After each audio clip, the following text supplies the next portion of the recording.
I never imagined the phone in his gym bag would be the thing that ended our marriage. Not because of what was on it, but because of what he didn't know was on it too. I found it by accident. Mark's charger cord was tangled with mine on the nightstand, and when I went to untangle it, my hand landed on a second phone tucked into the side pocket of his gym bag. Not his phone. A different one. Cheap, black, the kind you buy with cash at a gas station. No case, no scratches, like it had barely been touched. My stomach dropped before I even opened it, because some part of me already knew.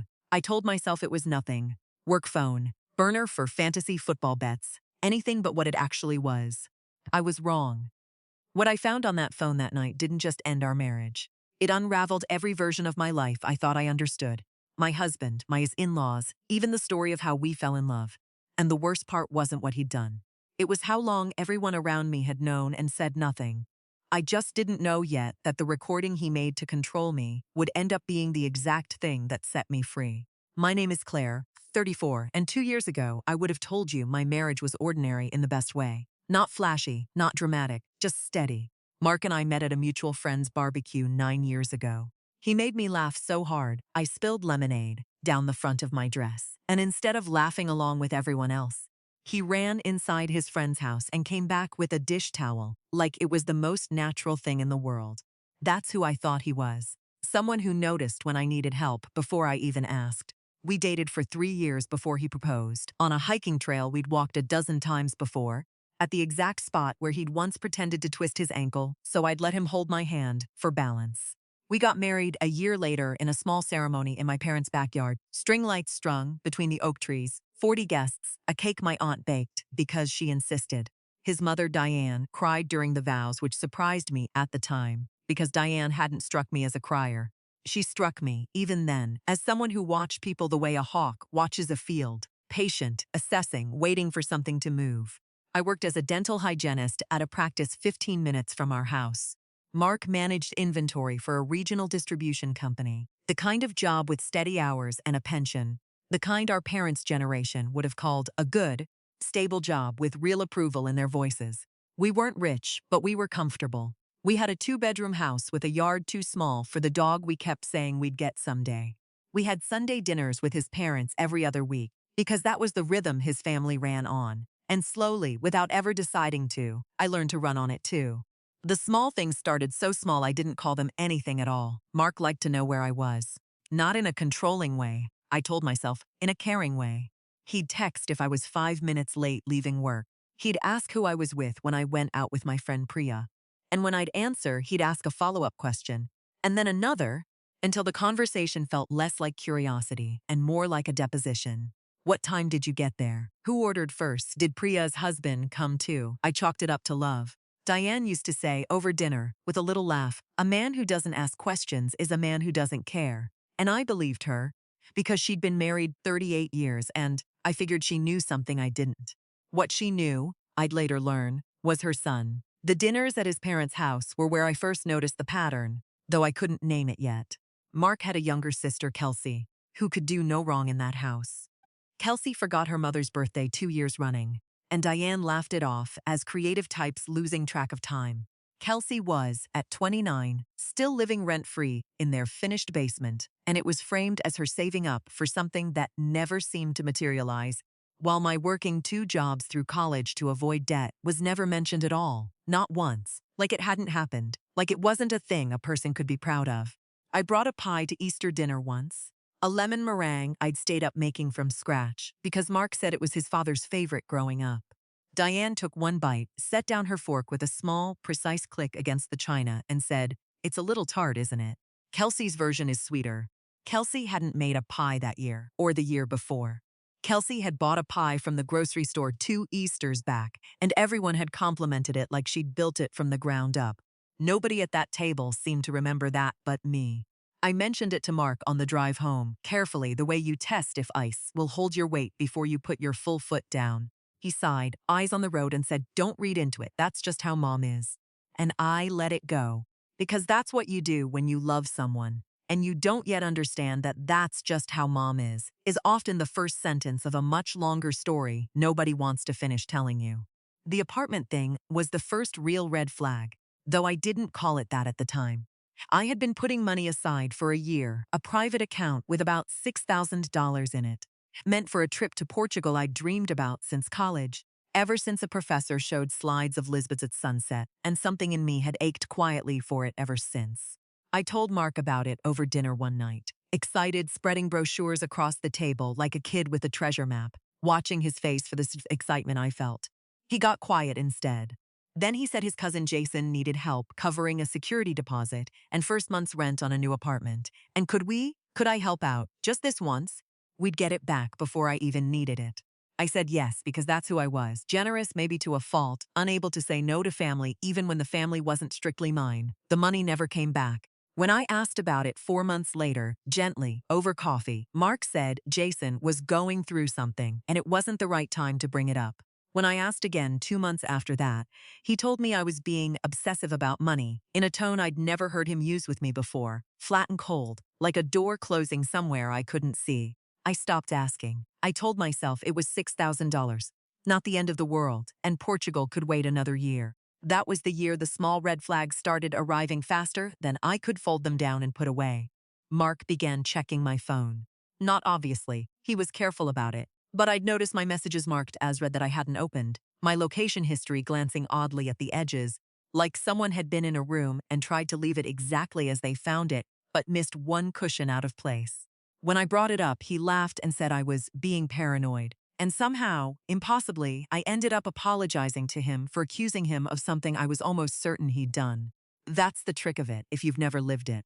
It's not one big betrayal you can point to and say, there, that's where it went wrong. It's 1,000 tiny moments where you hand over a piece of your own certainty, because it's easier than the fight, until one day you look up and you don't recognize the shape of your own trust anymore. I started keeping a mental list. Nothing written down. Mark had a habit of tidying my things, and I didn't want him finding a list and turning it into another conversation about how I was the problem. But I noticed. I noticed how every disagreement somehow ended with me comforting him. I noticed how Diane would call me right after Mark and I argued, always with some soft, concerned question that somehow circled back to information about what we'd fought about, like she was collecting reports for someone. I noticed how Mark's father, quiet Gerald, would sometimes look at me across the dinner table with something that almost looked like pity, then look away fast, like he'd been caught at something. I noticed, but I didn't yet understand that I was being managed, not loved carelessly, managed, deliberately, by more than one person. The night I found the second phone, we'd had what felt like a good day. Mark had come home early with flowers, which he almost never did, and made a joke about surprising me more often, kissing the top of my head in the kitchen while I laughed and told him he was being weird. I remember feeling something loosen in my chest, something that had been tight for months without my fully noticing. Thinking maybe things were shifting back toward what they used to be, back when a dish towel meant something simple and kind. I went to untangle the charger cords while he was in the shower, humming along to whatever he had playing through the bathroom speaker. I told myself, even as I picked up the phone, that I wasn't the type of wife who went through her husband's things. I believed that about myself, right up until the moment my thumb was already on the power button, right up until the screen lit up with no passcode at all. Like whoever left it there never imagined anyone would find it, or never cared if they did. There was a single folder on the home screen, unlabeled, gray, unremarkable. I don't know why my hands were shaking before I even opened it. Maybe some part of me already understood that whatever was inside that folder would not be nothing. I opened it, and the first file that loaded was a video, dated 11 months earlier, time-stamped from a night I remembered perfectly. Because it was the night I'd cried myself to sleep after the worst fight Mark and I had ever had. The one where I finally, foolishly, said out loud everything I'd been swallowing for 2 years.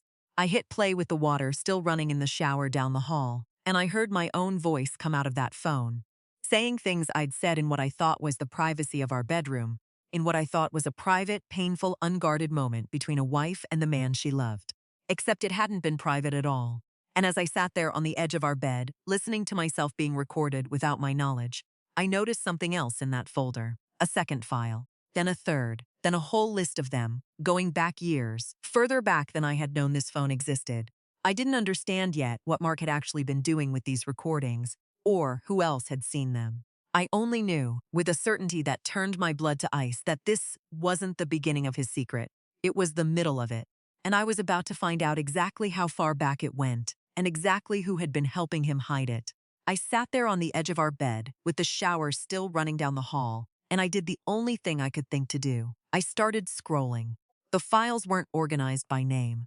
They were organized by date, dozens of them stretching back further than I wanted to count, and my thumb moved almost on its own, opening one, then another, then another. Each one a small knife going in, exactly where the last one had. The earliest file was from 3 years ago, 3 years. That was before we'd even finished paying off the wedding. Before Kelsey's moved into the basement, back when I still believed, completely and without question, that my marriage was the safest place I had in the world. I opened it. It was audio only, no video, and at first I couldn't place what I was hearing. Then I recognized my own voice, tired, distant, talking on the phone. It took me a second longer to realize who I was talking to. Priya, my closest friend since nursing school. The night I called her crying because Mark had forgotten our anniversary and then acted like I was the unreasonable one for being hurt about it. I remembered that call. I remembered sitting in my car in the grocery store parking lot because I hadn't wanted to have it inside the house. I remembered thinking I was safe there, alone, with my best friend's voice in my ear and no one else listening. Someone had been listening. The audio was as clean, close, like the phone had been recording from inches away. From my purse, which had been sitting on the passenger seat that whole time. My hands went cold. I thought about all the times I'd assumed I was alone. All the times I'd let my guard down in what I thought was privacy, only to learn, sitting on my own bed with the shower still running, that privacy had been an illusion Mark had built around me on purpose, brick by brick, so I'd never think to look for the cracks. I heard the water shut off down the hall. My heart slammed so hard I thought it might be audible through the walls. I had maybe 90 seconds before he'd be out, dressed, and back in this room, and I still didn't understand what I was looking at. Only that I needed more time with it than 90 seconds could give me. I did something I'd never done before in 9 years of being with this man. I lied without even planning it, the words arriving in my mouth before I'd consciously decided to say them. I called out that I'd forgotten something at the pharmacy and needed to run out quick before it closed. I heard him say something back, muffled, unconcerned, and I grabbed my keys and the black phone and I left.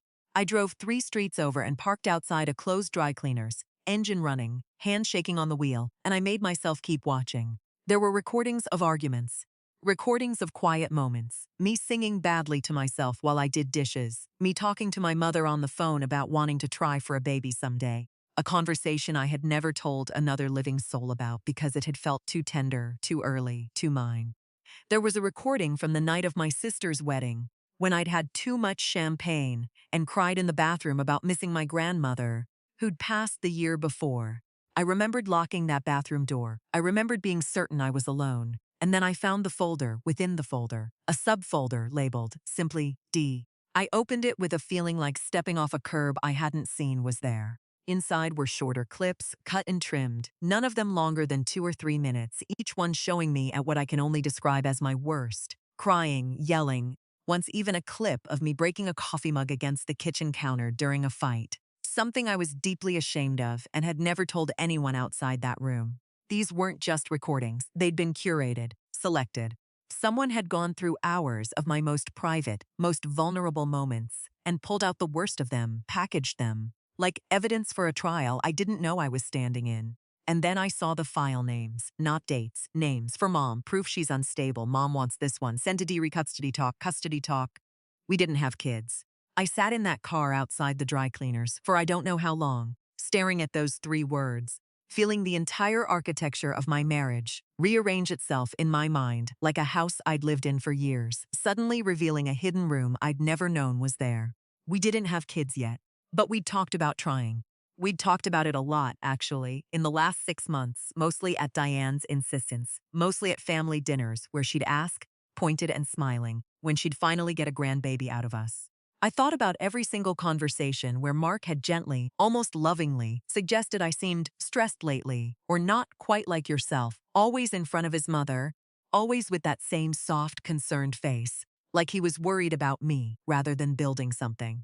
I thought about the time last spring when he'd suggested, out of nowhere, that maybe I should talk to someone, a doctor, about my moods.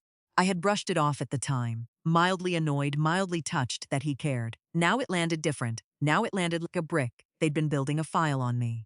a file to use against me. And the word custody told me exactly what for. I called Priya. I don't remember dialing, only that her voice answered on the second ring, groggy, because it was nearly 10 at night, and I said words that didn't make sense even to me as they left my mouth.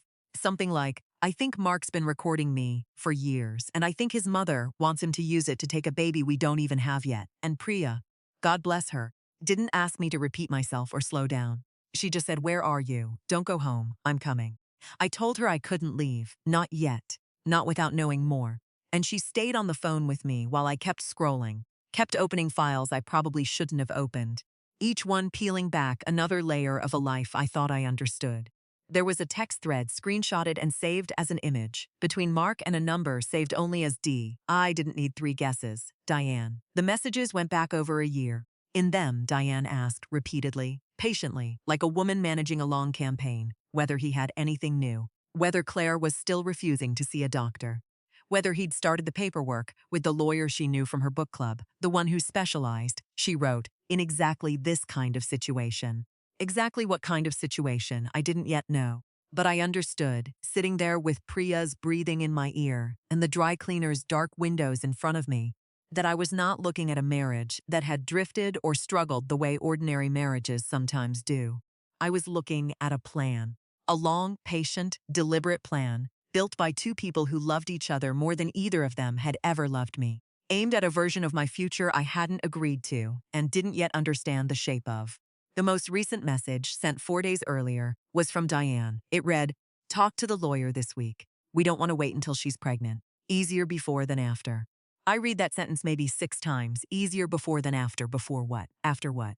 My mind kept sliding off the words like they were coded in something, refusing to let the full meaning land. Because some animal part of me understood that once it landed, I would never again be able to see my husband, or his mother, or the last 9 years of my life the same way. Priya's voice cut through it. Claire. Claire, are you still there? I told her yes. I told her I needed to go back inside, that I needed to put the phone back exactly where I found it, because if they were building a case against me using recordings, the very last thing I could afford to do was let them know I'd found the case file. I needed to look normal. I needed to look stable. Whatever stable meant to people who had apparently decided, in messages I wasn't supposed to see, that I wasn't. Priya begged me to come stay with her instead. I almost said yes, God, some nights since, I wish I had said yes. But something in me, call it stubbornness, call it self-preservation, call it the first sharp edge of the woman I'd become over the following months, told me that if I ran now, I'd be running blind, into a fight I didn't understand yet, against people who had been preparing for over a year while I hadn't even known there was a fight at all. I told Priya I needed 1 more day, just one, to think, to plan, to figure out what I actually had and what I could do with it. I drove home. I let myself in quietly. Mark was on the couch, in sweatpants, scrolling his phone, his real phone, looking so ordinary, so achingly familiar, that for one disorienting second I wanted to believe none of it was real, that I'd imagined the whole thing, that I could walk over and sit beside him and everything would still be what I thought it was an hour ago. I put the black phone back exactly where I'd found it, in the side pocket of his gym bag, angled the way it had been, the cord tucked the same way. My hands were steadier than I expected them to be. I think some part of me had already, in the space of that one car ride, started becoming a different kind of person than the one who'd walked out the door. Mark looked up and smiled at me, easy, unbothered, and asked if the pharmacy had what I needed. I said yes. I smiled back. I said I was tired and thought I'd go to bed early. I lay awake most of that night beside him, listening to him breathe, thinking about a lawyer from a book club, and the words, easier before than after, and a folder labeled with my own worst moments, curated and ready to be handed to a judge someday, for a child that didn't exist yet, that they were already deciding I shouldn't be trusted to raise. I didn't cry that night. That surprised me more than almost anything else. I think I'd already moved past the part of this where crying was going to help me. What I didn't know yet, lying there in the dark next to a man I no longer recognized, was that the recordings on that phone, the ones meant to prove I was unstable, meant to be used against me in some future custody fight over a baby I hadn't even conceived, were about to become the very thing that unraveled every plan Mark and his mother had spent a year building. Because the next morning, I was going to make one phone call of my own. And I was going to make sure, this time, that someone was recording too. The next morning, I woke up before my alarm, before Mark's, in that gray hour when the house still belongs to whoever's willing to be awake in it. I lay there for a few minutes, just breathing, running my hand along the seam of the comforter like I could ground myself in the ordinary texture of it. Then I got up, made coffee like it was any other Tuesday, and waited for Mark to leave for work. The second he backed out of the driveway, I called my cousin Renata. Renata wasn't the obvious choice. She wasn't the sister I never had like Priya was. She was better for this particular problem because Renata was a family law paralegal, had been for 11 years, and had a way of hearing terrible things without flinching that came from a decade of listening to people's worst days for a living. I told her everything: the phone, the folder, the subfolder labeled D, the messages between Mark and his mother, the phrase easier before than after, the mention of a lawyer from Diane's book club who specialized in exactly this kind of situation, whatever this kind of situation was. My voice stayed steady the whole time, which surprised me until I got to the end and heard myself ask, in a smaller voice than I meant to use, "Am I crazy? Am I reading too much into this?" Renata didn't answer right away, and the silence on the line scared me more than anything she could have said. "Claire," she said finally, "I need you to listen to me carefully, and I need you to not panic, because panicking is going to help exactly nobody, least of all you. What you're describing isn't a misunderstanding. It sounds like they've been documenting you, selectively, out of context, to build a narrative of instability. People do this ahead of custody disputes, ahead of divorce, sometimes even ahead of guardianship or conservatorship situations. The fact that they're doing it before you're even pregnant tells me this isn't really about a baby. The baby's the excuse. This is about control, and it's been in motion a lot longer than you think. Conservatorship. I hadn't even let myself think the word, though some part of me had been circling it, since the message about easier before than after. I asked her, and my voice actually cracked this time, whether that was something that could really happen to me. A healthy 34-year-old woman with a job and a mortgage and a life. "It's harder than it used to be," Renata said carefully. "But not impossible, especially if someone spends a year building a paper trail, or in your case, a video trail, showing supposed instability. Especially if that someone has resources and a lawyer already lined up. I'm not saying that's definitely the plan, but I'd want to know a lot more before I assumed it wasn't." She told me 3 things, and I wrote them on the back of an envelope with hands that had finally, belatedly, started shaking. First, don't confront Mark yet. The second he knows I found the phone, whatever evidence existed of their plan would either be destroyed or spun into a new narrative about me invading his privacy or being paranoid. Phrases I'd already heard enough of to know exactly how they'd be used. Second, get a lawyer of my own, immediately, before I did anything else. Someone experienced with exactly this kind of situation. Someone who'd tell me what was legal to collect as evidence and what wasn't, because in my state, recording someone without consent came with its own tangled rules I didn't understand yet and couldn't afford to get wrong. Third, and this was the part that made my stomach drop all over again, start documenting everything myself, quietly, starting now, because if this became a fight, it would very quickly become a fight about who could prove what. I hung up and sat at the kitchen table for a long time, staring at the envelope, at Renata's neat paralegal handwriting where she'd added a name and number beneath my own scrawled notes. A family law attorney named Vanessa Ochoa, someone Renata trusted completely, someone who'd apparently handled situations exactly like this before. I called Vanessa's office before I could talk myself out of it. Her assistant told me she had a cancellation that very afternoon, which felt less like luck and more like the universe finally deciding to hand me something instead of taking it away. I told Mark I had a dentist appointment. He didn't even look up from his phone. Vanessa Ochoa's office was small, tucked above a dry cleaner's not unlike the one I'd parked outside 2 nights before, and something about that coincidence made me almost laugh out loud in the elevator. The kind of laugh that isn't really about anything being funny. She was maybe 50, silver streak through dark hair, reading glasses pushed up on her head, and she listened to my whole story without interrupting once, taking notes in handwriting I couldn't read upside down no matter how I tried. When I finished, she set her pen down and looked at me for a long moment. "I want to be honest with you," she said. "What you've described is troubling, and I believe you. But I also want you to understand something important. The way you found this evidence matters enormously. You went into his personal device without his knowledge. Depending on how things unfold, that could be used against you too, especially by people who are already trying to paint you as unstable or invasive. We need to be very careful, very deliberate about what we do next." She explained things I hadn't known, sitting there with my coffee going cold in a paper cup. That in my state, a marital home didn't automatically make every device inside it fair game. That he left it unlocked wasn't the same protection I'd assumed it would be. That if this went anywhere near a courtroom, the story of how I'd found what I found would matter almost as much as what I'd found. What she told me to do surprised me. She told me not to go back into that phone again, not to photograph the screen, not to write down file names, not to touch it at all. Instead, she said, we needed to build a case that didn't depend on evidence I'd found in a way that could be challenged. She asked me questions I hadn't thought to ask myself yet. Had Mark ever installed anything on my devices, my car, my laptop? Had strange technical issues cropped up? A phone battery draining faster than it should? Apps I didn't remember installing? Had money moved in ways I couldn't account for? Had Diane ever asked me directly, or through Mark, questions that felt like they were collecting information rather than just making conversation? The questions landed like stones dropping into a well I hadn't known was that deep. Yes. Yes to almost all of it now that I thought back with this new harder lens. The phone battery. The unexplained lag when I unlocked my laptop some mornings.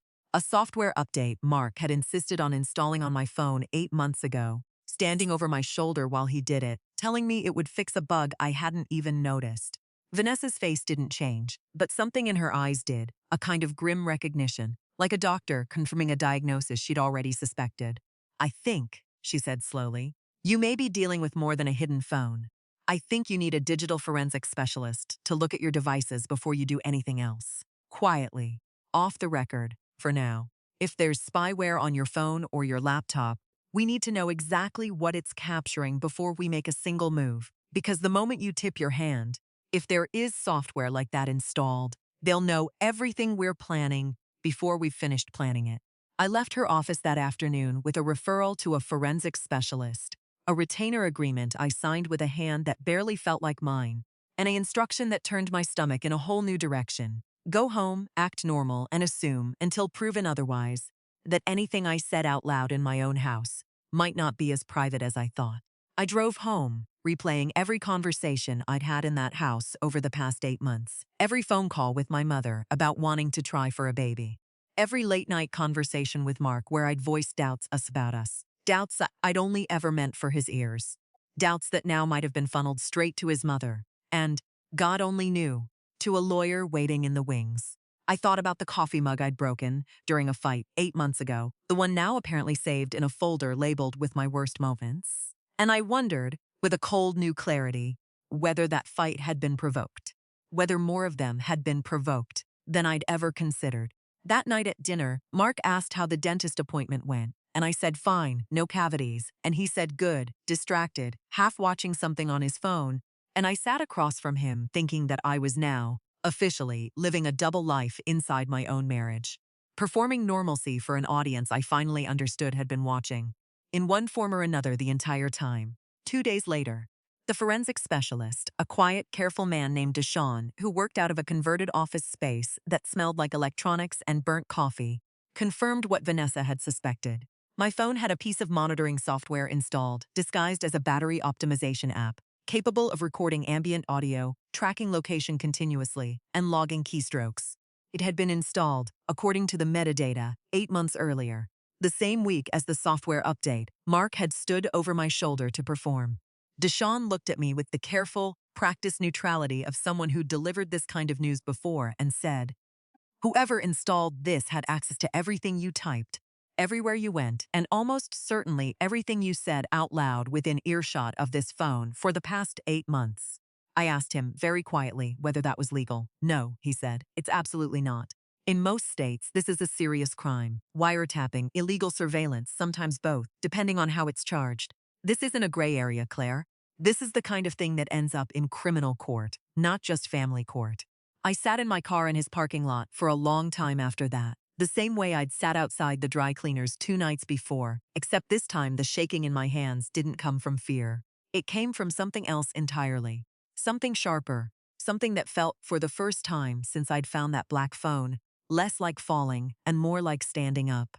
Because if Mark and Diane had spent over a year building a file meant to make me look unstable, meant to be used against me someday in a fight over a child I hadn't even conceived, they had made one catastrophic miscalculation in the process. They had committed a crime to do it. And now, thanks to a careful lawyer, a quiet forensic specialist, and a piece of evidence they didn't even know I'd found, I had exactly what I needed to make sure that when this finally came out into the light, it wasn't going to be my life they took apart in front of a judge. It was going to be theirs. Vanessa's advice was simple, and it terrified me more than anything else so far. Do nothing dramatic, not yet. Let them think they were still ahead. For the next 3 weeks, I became the best actress I never trained to be. I laughed at Mark's jokes. I went to Sunday dinner at Diane's and ate her overcooked pot roast and let her ask, pointed as ever, whether we'd started trying yet. And I smiled and said we were talking about timing, watching her face felt for the flicker of calculation I now knew to look for, and finding it there. Plain as day, once I knew where to look. I wondered how I'd missed it for 9 years. I understood, slowly, that I hadn't missed it. I'd been trained not to see it. Behind that performance, Vanessa and Deshawn built the real case.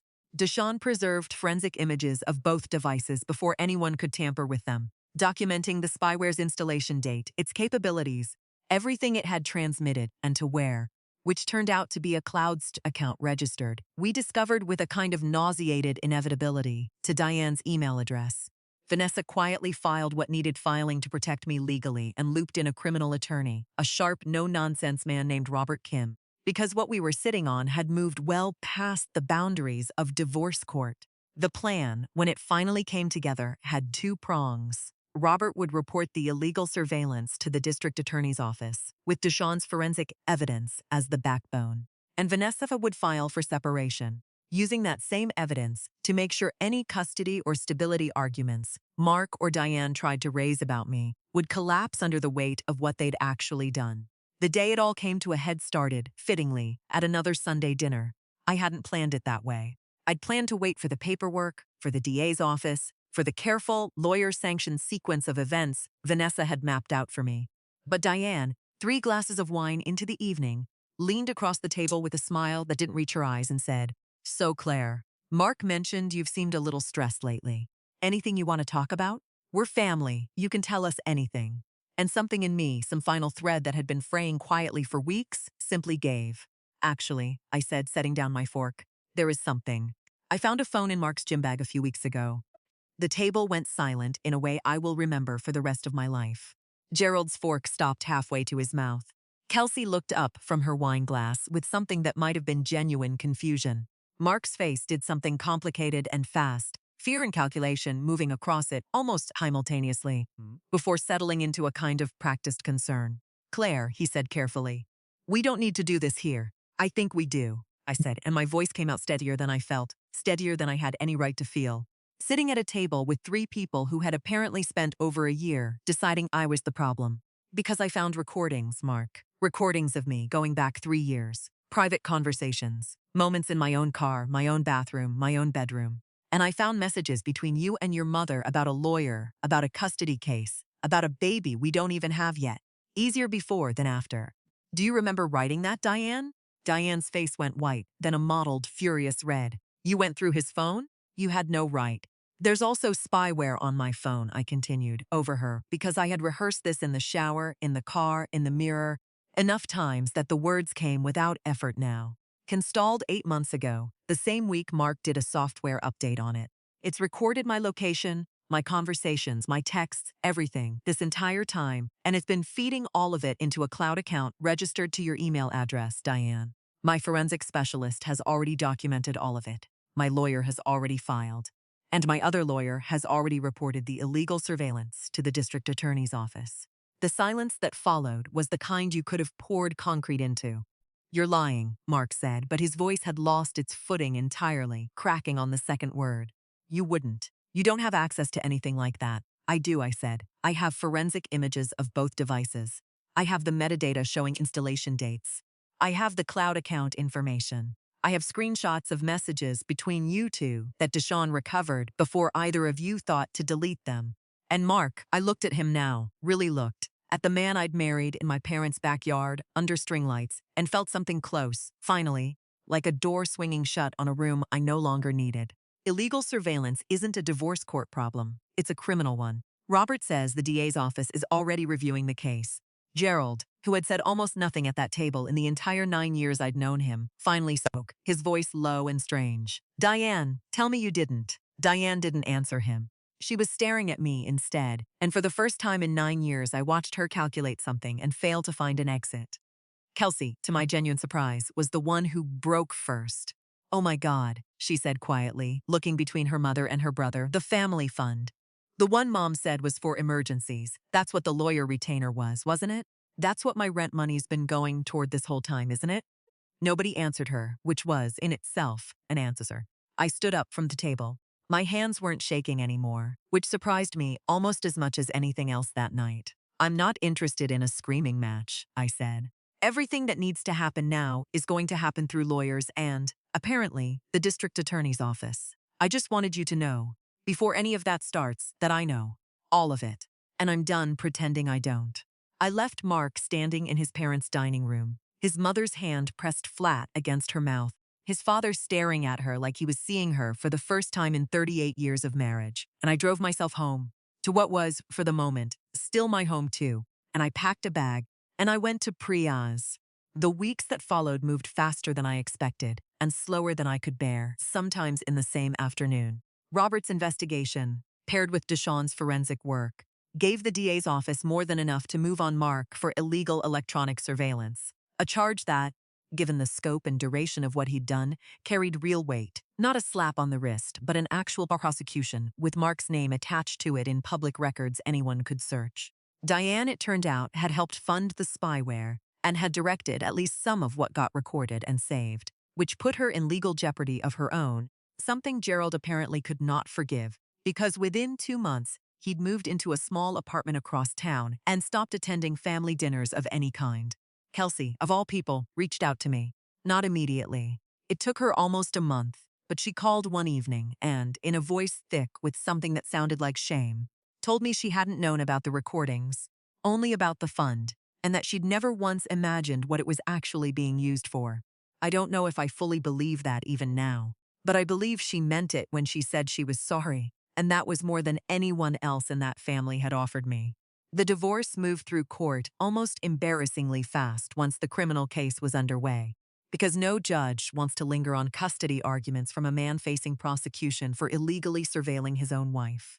There was no baby to fight over, in the end, a fact that, when I think about it now, feels like the strangest kind of mercy, the one thing Diane's plan never got the chance to touch. Mark took a plea deal 7 months later. It included probation, mandatory counseling, a permanent record, and a restraining order that meant he could no longer come within a certain distance of me, which felt less like a punishment and more like the world, finally, formally agreeing with something I'd known in my body since the night I found that phone, that I needed distance from this, real, enforced, undeniable distance in order to breathe. I moved into a small apartment of my own that spring, the kind with good light in the mornings and a kitchen too small to fit more than one person comfortably, which felt, after everything, like exactly the right amount of room. I used what remained of my savings, minus the $6,000 I never did get back from Mark's cousin, a debt I finally let go of, not because it stopped mattering, but because I needed the mental space it had been occupying, to book the Portugal trip I'd been dreaming about for over a decade. I went alone.